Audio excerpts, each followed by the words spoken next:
नमस्कार दोस्तों, एक बार फिर से आप सभी का मैं बहुत बहुत स्वागत करता हूं। मैं इस समय देश की राजधानी दिल्ली में मौजूद हूं। देखा आपने 21 अगस्त को किस तरीके से भारत बंद का ऐलान किया गया। सुप्रीम कोर्ट का एक फैसला दोस्तों SC/ST रिजर्वेशन को लेकर आया है, जिसमें क्रीमी लेयर की बात कही गई है, आरक्षण के उपवर्गीकरण की बात की गई है, जिसको लेकर बहुत सारे नेता नाराज़ हैं। खासतौर से बहुजन समाज के बहुत सारे नेता दोस्तों इसको लेकर नाराज़गी जाहिर कर रहे हैं। उसमें बसपा सुप्रीमो मायावती जी भी हैं और भारत बंद का मायावती जी ने भी समर्थन किया। और अभी तक संविधान संशोधन बिल लेकर नहीं आई है सरकार। इसको लेकर भी सवाल पूछे जा रहे हैं कि आखिर जब SC/ST हितैषी है ये सरकार, तो फिर सुप्रीम कोर्ट के फैसले में ऐसी पैरवी क्यों की AG ने, जिससे फैसला ही SC/ST समाज के खिलाफ चला गया। हमारे साथ हैं इसी पर बातचीत करने के लिए नरेंद्र मिश्रा जी, जो सुप्रीम कोर्ट के सीनियर एडवोकेट हैं। नरेंद्र सर, बहुत स्वागत। भारत बंद करके क्या लोगों ने सही किया? मैं आपके माध्यम से पूरे देश के लोगों को बोलना चाहता हूं कि वर्तमान में जो भारत देश की व्यवस्था है, रिजर्वेशन की पॉलिसी 50% में यह माना जाता है कि वो अपर कास्ट या अपर जो जनरल कैटेगरी या OBC के लोग जो जनरल में आना चाहते हैं, फाइट करना चाहते हैं, ST/SC के जो लोग फाइट करना चाहते हैं वो फाइट कर सकते हैं। 50% it is the reserve for this caste, this public. Second is 50% जो बचता है 100 में से, उसमें 22.5% available seat are the reserve for the schedule caste. ठीक, उसके बाद में शेड्यूल ट्राइब्स का 7.5 और 15% ये सब मिला के हो गया। मैं आप लोगों के माध्यम से यह बोलना चाहता हूँ, सारे देश के, मैंने 22% में कौन कितना है मैंने आपको क्लियर कर दिया। फिर से एक बार clear, 22% available seat for reserve for the schedule caste ST and schedule tribes. ठीक, student 7.5 for the ST, 15% for the SC, यानी 22%, 22.5 है। अब बाकी आप लोग जानते हैं 27% OBC। अभी करंट जो फैसला है उस पर टिप्पणी कर दीजिए सर थोड़ा। मैं इसी में आ गया, कम टू द पॉइंट। इसी कोर्ट ये बोलना चाहती है अभी करंट में कि जो ST और SC को लेकर के है, उसने बोला कि बहुत सारे लोग जो पुराने तरीके से चले आ रहे हैं ST/SC का रिजर्वेशन का, यानी 22.5 का जो ले रहे हैं फ़ायदा, वो फैमिली लेती ही आ रही है। Point number 1। Point number 2, description में सारी चीज़ें डिटेल्स लिखी। दूसरा, यदि किसी परिवार का, एक उदाहरण के तौर पर मैं समझाना चाहता हूँ, यदि किसी परिवार का कोई व्यक्ति IAS बन गया है, तो मुझे जाहिर सी बात है कि उसके घर में वो सारे इन्वायरमेंट मिल गए जो एक जनरल कैटेगरी या अपर कास्ट के लोगों को मिल चुके हैं। तो इसका अभिप्राय यह स्पष्ट हो जाता है कि अब उसको रिजर्वेशन की ज़रूरत नहीं पड़ रही। थोड़ा सरल शब्दों में भी समझाइए हमारे दर्शकों को। ओके, अब मैं इसी पॉइंट को लेके कि IAS बन गया तो, हाँ, जैसे IAS बन गया, PCS बन गया, या IAS में भी बहुत सारे किसी जाति का है तब भी, हाँ, किसी भी जाति का है, मान लीजिए कोई आदिवासी है, कोई ट्राइबल है, या कोई भी कास्ट का है। अब उसके घर के बहुत सारे लोग IAS बन गए हैं। अब वो जब IAS बन गए, तो वो IAS बनने के बाद उनके बच्चों को वो वाले इन्वायरमेंट सारे अवेलेबल हो गए जो एक जनरल कैटेगरी के लिए मिलते हैं। जनरल कैटेगरी में भी बहुत सारे बच्चे ऐसे होते हैं जिनको नहीं मिलते। आप मुखर्जी नगर चले जाइए, राजेंद्र नगर से चले जाइए, भारत देश के ऐसे बहुत सारी जगह हैं जहाँ पर IAS के इंस्टीट्यूट की तैयारी होती है। वहाँ पर आप देख लीजिए, बच्चे जनरल कैटेगरी के भी, वो उनसे भी बदतर पोजीशन में लाइफ स्टाइल को जी रहे हैं, जो ST और SC के अपर कास्ट, मतलब उसमें अपर लेयर पर लोग हैं। तो इसी के साथ में मैं आपसे यह कहना चाहता हूँ कि जो वो पहले से ST में, SC में, इसमें स्टेट PCS में, बैंकिंग में, इसके साथ में पुलिस सेवा में, इसके साथ में IAS में, PCS में, जो विभिन्न स्तर के एग्ज़ाम होते हैं भारत देश में, नीचे से लेकर के ऊपर तक के, उन सारे एग्ज़ामों में जब उनको पहले से रिजर्वेशन मिल गया, वो कैटेगरीज को डिफाइन कर लिया, सारी चीज़ों को बेनिफिट्स उनको मिल गया, तो कोर्ट ने यह बोला कि फिर उनको ज़रूरत नहीं है उन्हीं कैटेगरीज में, उन्हीं जातियों में से जो नीचे की लेयर है, जिनको हम बेंथिम कहते हैं, उस लेयर में जो नीचे की लेयर है उनको भी मिलना आवश्यक है। अर्थात जैसे मैं उदाहरण के तौर पर अपने गांव की एक उदाहरण देता हूं। मान लीजिए मेरे गांव का कोई आदिवासी है, उसके घर का बच्चा IAS बन गया। अब हमारे गांव में और भी आदिवासी हैं बहुत सारे बेचारे।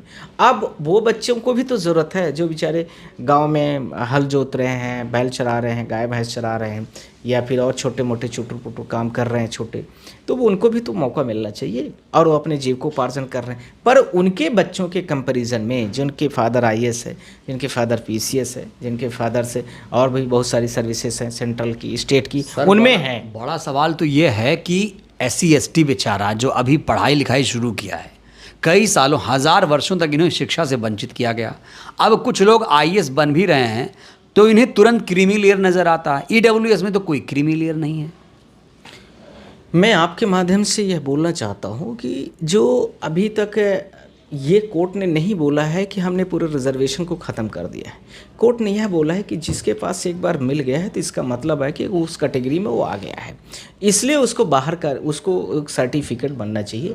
अब ये डिसाइड कैसे हो कि ये सारी चीज़ें किसी व्यक्ति को मिली है, ये क्रीमी लेयर जैसे ओबीसी में बनाई गई है कि उसका 8 लाख 7 लाख से ऊपर का यदि उसका एनुअल इनकम है, ऐसे इनमें भी कुछ एनुअल इनकम वगैरह या कुछ गवर्नमेंट जॉब वगैरह इस तरीके सर से जो आरक्षण है, रिजर्वेशन है, आर्थिक या जाति, किस आधार पर हमारे देश में बाबा साहब ने किया है? जाति के आधार पर किया है।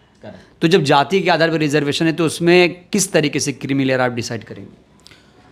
ऐसे कि जैसे मान लीजिए आपके घर का व्यक्ति आईएएस बन गया है, आपके घर व्यक्ति गवर्नमेंट ऑफिसर है, तो आपको एक सर्टिफिकेट अपलोड करना पड़ेगा, एक डिक्लेरेशन देना पड़ेगा कि मेरे फादर, मेरे मदर्स या मेरे चाचा चाची कोई भी है ताऊ, वो कोई भी गवर्नमेंट जॉब पर इस कैटेगरी की पोस्ट पर नहीं है।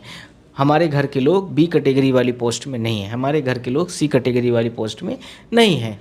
तो इस आधार पर वो जाकर के रिपोर्ट अपना सर्टिफिकेट अपलोड करता है। इसका उदाहरण के तौर पर कोर्ट ने समझाने की कोशिश किया कि जैसे ओबीसी में क्रीमी लेयर होती है, ऐसे इसमें भी एक लेयर बनाई जानी चाहिए और उस लेयर के बिहाफ पर ये सारी चीज़ें की जानी चाहिए। तो ये सारी चीज़ें हो गई। तो इसमें कोर्ट ने जब बोला तो इसके माध्यम से सारी चीज़ें उन्होंने डिक्लेयर किया। तो जो विभिन्न संगठन हैं इस रिजल्ट को आने के बाद इसका उन्होंने विरोध किया है। भारत संगठन जो था, बहुजन संगठन खास तौर से, हाँ, सब ने किया। बहुजन संगठन एक अकेला नहीं था, उसमें बहुत सारे लाइन्स थे, सब ने किया कि ये गलत है और ऐसा नहीं होना चाहिए।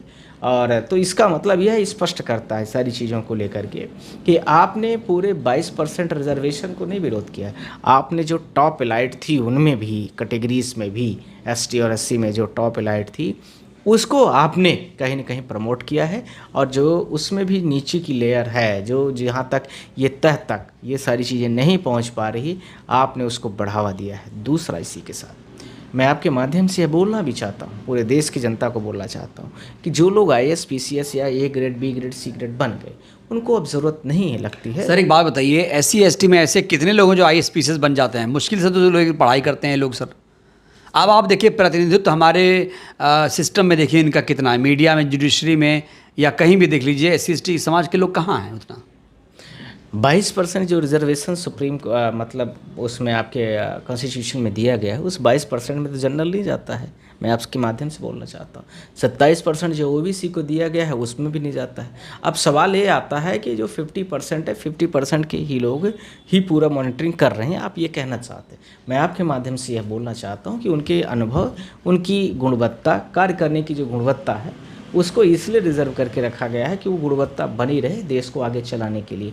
आप भी उसमें शामिल हैं, ऐसा नहीं है कि आपका शेयर उसमें कम, पर यह है कि गुणवत्ता में जिस पोस्ट में जैसी गुणवत्ता चाहिए उस पोस्ट के लिए कई बार पार्लियामेंट में भी ये चीज़ें आई और कई बार सुप्रीम कोर्ट ने भी वर्डिक्ट कहा कि ये सारी चीज़ों को लेकर के यहाँ पर ओपन होना चाहिए। यानी वो जो 50% है, यानी सर जो भारत बंद हुआ गलत हुआ, आप ये कहना चाह रहे हैं?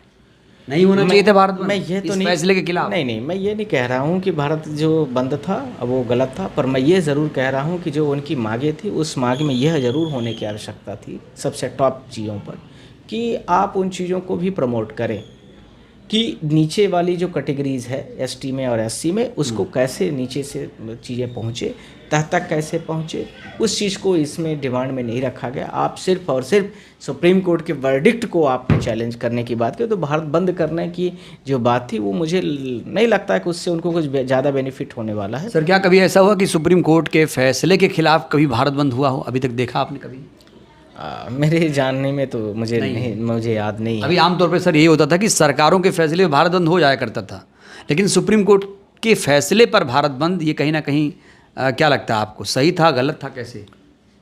सुप्रीम कोर्ट ने यदि कुछ भी कहा है या कुछ भी ऑर्डर पास करते तो हम लोगों के पास रेमेडी होती थी, और रेमेडी अभी भी सबके पास। यदि कुछ ऑर्डर पास किया है तो आप उसको रिव्यू में आइए, आप क्यूरेटिव में आइए और उसकी बातों को सुना जाएगा, लार्जर बेंच सुनेगी। कम है तो और बेंच को बढ़ा करके कोर्ट में सारी चीज़ों को, यदि कहीं वर्डिक्ट है, मान लीजिए कोई रिफर मैटर हुआ, लार्जर बेंच ने, मान लीजिए 3 बेंचों ने, 5 बेंचों ने ऑर्डर किया था, अब उसमें जब इतने बेंचों ने ऑर्डर किया तो उसको आपको कुछ कॉन्ट्राडिक्ट लगता है तो कोर्ट के सामने आप उसको रखिए और आपके वकील रखें, वो कुछ कॉन्ट्राडिक्शन लगता है तो कोर्ट फिर उसको रिफ़र करती है और लार्जर बेंच में चला जाता है वो मैटर। तो इस तरीके की व्यवस्था है। अब आपने ऐसा ना करके भारत बंद तो आप बार बार करोगे, सुप्रीम कोर्ट से उससे क्या लेना देना है? कुछ नहीं, उससे क्या मतलब निकलेगा? आप विरोध जताने का तरीका कोर्ट में आप आइए, एप्लीकेशन लगाइए और उसके बाद आइए, फाइट करेंगे, हम आपके साथ में हैं। जो चीज़ आप सबसे ज़्यादा विरोध बहन जी कर रही हैं, मायावती जी, देखा होगा आपने। नहीं, विरोध का उनका फैक्ट क्या है ये तो मुझे फैक्ट ये है कि ये जो फैसला है असंवैधानिक बता दिया है लिखित में उन्होंने। नहीं, असंवैधानिक वो देखिए, यदि वो कहना चाहते हैं कि असंवैधानिक है तो भारत देश के सुप्रीम कोर्ट के बहुत सारे जजमेंट्स आते हैं जो उनके खिलाफ भी हो सकते हैं, पार्टी के उनके खिलाफ हो सकते हैं। बहुत सारे देश के 140-45 करोड़ की जो आबादी है, यदि किसी भी वादी प्रतिवादी दो होता है, पटिशनर और रिस्पोंडेंट, यदि उसके गलत में आ रहा है किसी के, तो आप उसको लिख करके दे दो कि आपने जो ऑर्डर पास किया है तो गलत। पर बात यह नहीं, बात है कि वैल्यू इसकी क्या होगी। जो CGI लिख के देंगे वो बात तो एप्लीकेबल हो गई, पर क्या जो मायावती जी लिखेंगी उसकी वैल्यूज़ थोड़ी होगी। कोर्ट तो कहेगा कि आप आइए, यदि आपको कुछ गलत लगता आपको है। नहीं लगता मायावती जी आजकल एक्टिव और एक फ़ोन कॉल पे पूरा भारत बंद करा दिया? मायावती जी आपको लगता है कि बंद करा दिया, तो मुझे नहीं लगा, पर ये आपकी पर्सनल राय हो सकती है। पर मेरे राय में वो अकेले नहीं थी, उससे बहुत सारे छोटे और बड़े और विभिन्न ग्रुप के संगठन थे। इन संगठनों को पूरी तरीके से तह तक जानकारी नहीं थी। वो संगठन को जो अध्यक्ष हैं उनको इस चीज़ के बारे में नहीं पता है कि रिजर्वेशन नहीं हटाया गया है। जो रिजर्वेशन में A category, B category, C category की जो पोस्टेज हैं, उन पोस्टों में तो सर इसका हल क्या है? अब दोबारा से पिटिशन आए, अब मायावती जी पिटिशन करें तो आप लड़ेंगे केस? कोई भी आएगा, हम तो वकील हैं, हम तो किसी के भी केस लड़ेंगे। और जो आएगा उसको जो सही चीज़ है उसको पहले बता भी देंगे कि ये सही चीज़ें हैं। अब आप इसके बावजूद भी आप लड़ना चाहते हैं तो आप आइए, हम आपकी फ़ाइट करेंगे। पर यदि उनकी केस में, उनके ग्राउंड्स में चीज़ों में कमी रहेगी तो हम वो भी आपको बता देंगे कि देखिए अभी आपकी केस इस स्टेज पर नहीं आई हुई है। क्या वजह है कि RSS BJP इस फैसले से खुश है? ये तो RSS BJP वाले पूछेंगे, क्योंकि मैं तो उन आइडियोलॉजीज़ को फॉलो करता नहीं, तो मुझे तो बेहतर नहीं बता पाऊंगा आपको। और मैं जनता को भी सही, कई सारी पार्टियां भी इसके खिलाफ हैं सर। ऐसा हो सकता है, पर मुझे लगता है कि यदि इसको डीपली और तह तक जजमेंट को पढ़ेंगे तो आपको सारी चीज़ों का निचोड़ पता चल जाएगा कि कोर्ट ने बोला क्या है। कोर्ट ने यह करेक्ट करके बोला कि अभी इन चीज़ों की ज़रूरत नहीं है, जिसको मिल चुका है उसको एक बार मौका दे दिया गया, अब उनमें भी बहुत सारे लोग हैं, उनको भी मौका दे दिया जाए। अब पर सवाल यह है कि वो लोग उसको मौका अपने नीचे वाले जाति को, अपने नीचे वाले जो गरीब व्यक्ति है, जो और BPL लाइन पे नीचे है, उसको नहीं देना चाहते हैं।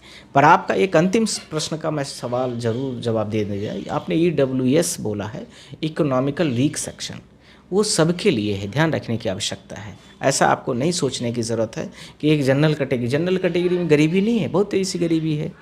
पहले के ज़माने में हो सकता है कि थोड़ा कम रही हो, पर पहले भी रही, अभी भी है। जनसंख्या में 50% में जो सारी चीज़ें हैं, अब आप जानते हैं कि गवर्नमेंट में नौकरी मैं कह रहा हूँ EWS दिया 10%, इसी में ही 10% और बढ़ा देते आरक्षण को, SC ST वाले में ही अगर देना ही था तो। फिर से प्रश्न आप कर सकते मैं कह रहा हूँ EWS 10% अलग से दिया गया है, तो इसी SC ST में जो अभी मिल रहा है रिजर्वेशन जितना % आपने बताया भी, उसी को ही और बढ़ा देते अगर इतना अच्छा लग रहा था तो। नहीं, मैं आपने बिल्कुल ठीक कहा। तो फिर 27% जो OBC वाले हैं वो कहाँ जाएंगे? उनमें तो ज़्यादा पॉपुलेशन है, कैटेगरी भी उनमें ज़्यादा है। फाइनली हल क्या है अब? फाइनली यही है कि यदि उनको कुछ लगता है तो वो आएँ सुप्रीम कोर्ट में, रिक्वेस्ट करें, निवेदन करें कि हम ये करना चाहते हैं। पर भारत बंद करके आपको, मुझे नहीं लगता कि कुछ ज़्यादा इसमें पॉलिटिकल चीज़ आपको करनी है तो आप भारत बंद कराइए, प्रदेश बंद कराइए, जिला बंद कराइए, गांव बंद कराइए, वो आप कर सकते तो हैं। आपको लगता है ये सिर्फ पॉलिटिकली था भारत बंद? मुझे लगता है कि पॉलिटिकल ज़्यादा था, क्योंकि यदि आपको सुप्रीम कोर्ट के जजमेंट को गलत लग रहा है तो आप उसको चैलेंज करिए। वैसे ही आप समझिए कि जैसे छोटी अदालत ने किसी निर्णय को आपके गलत साबित कर दिया तो आप बड़ी अदालत में आइए, बड़ी अदालत ने किया तो और बड़ी में जाइए, हाई कोर्ट आइए, हाई कोर्ट गलत कर दी, सुप्रीम कोर्ट में आइए। आपको किसने बता दिया कि आप भारत बंद कर दोगे तो आपका मामले का समाधान हो जाएगा? मुझे लगता है कि इसमें आपको पुनर्विचार करना चाहिए ऐसे विचारों पर। चलिए, बहुत बहुत धन्यवाद। तो नरेंद्र मिश्रा जी ने कहा है कि हम केस लड़ने को तैयार हैं, कोई आए तो ये उनका केस लड़ सकते हैं। और भारत बंद को बता रहे हैं कि ये राजनीतिक, पॉलिटिकली मोटिवेटेड था ये, और कह रहे हैं कि सुप्रीम कोर्ट के फैसले को चैलेंज कर सकते हैं, आप आइए, हम आपका केस लड़ेंगे। बहरहाल इस वीडियो में इतना ही। इनकी बातों से सहमत हैं, असहमत हैं, आप लोग भी अपनी प्रतिक्रिया दीजिए। धन्यवाद।